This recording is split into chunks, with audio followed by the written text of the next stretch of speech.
Solve this ചാനലിലോട്ട് എല്ലാവർക്കും സ്വാഗതം. മാത്സ് സ്കില്ല് പ്രാക്ടിക്കൽ പ്രോബ്ലം സോൾവിങ്ങിലൂടെ ഡെവലപ്പ് ചെയ്യാൻ ഉദ്ദേശിക്കുന്നവർക്ക് ഈ ചാനൽ സബ്സ്ക്രൈബ് ചെയ്യാം. ഇന്ന് നമ്മൾ ഒരു പുതിയ പ്രോബ്ലം സോൾവ് ചെയ്യുന്നത് എങ്ങനെ എന്ന് നോക്കാം. ഒരു പ്ലോട്ട്, 4 സൈഡുള്ള ഒരു പ്ലോട്ട്.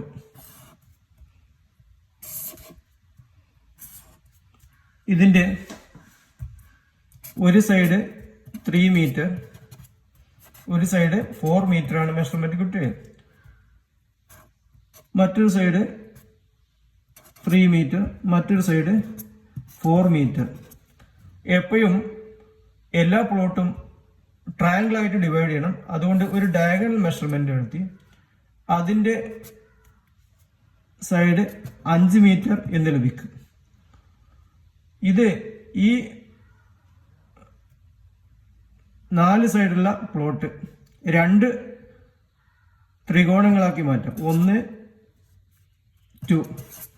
ഇത് രണ്ടും നമുക്ക് സെപ്പറേറ്റ് ആയിട്ട് ഹെറോയിൻസ് ഫോർമുല യൂസ് ചെയ്യാം. ആദ്യം ട്രയാങ്കിൾ 1ന്റെ ഏരിയ ഹെറോയിൻസ് ഫോർമുല അനുസരിച്ച് നമ്മൾ മുമ്പ് ഡിസ്കസ് ചെയ്തിട്ടുണ്ട്. A = √S × S - A × S - B × S - C. S 4 + 3 + 5/2 = 6. S = 4 + 3 + 5/2. 7 + 5 = 12/2 = 6 meter. Therefore, ഒന്നാമത്തെ ട്രയാങ്കിളിന്റെ area √6 × 6 - 3 × 6 - 4 × 6 - 5 C = 6 × 3 ×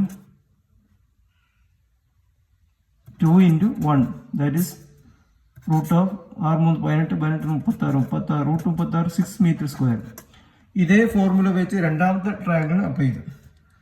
second triangle √S × S - A × S - B × S - C.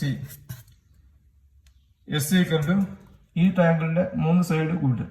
3 + 5 + 4/2. 3 + 5 + 4/2 = 12/2 = 6. Therefore, area A = √6 × 6 - 3 × 6 - 4 × 6 - 5. C = √6 × 3 × 4 × 1, that is √36 = 6 meter square. അപ്പോൾ total plot area ഒന്നാമത്തെ area 1 + 2, that is 6 + 6 = 12 meter square.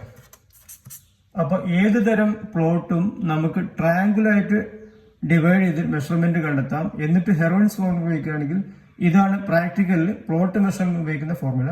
അടുത്ത് തന്നെ നമുക്ക് പുതിയ ഒരു problem ആയി വരാം. Thanks all.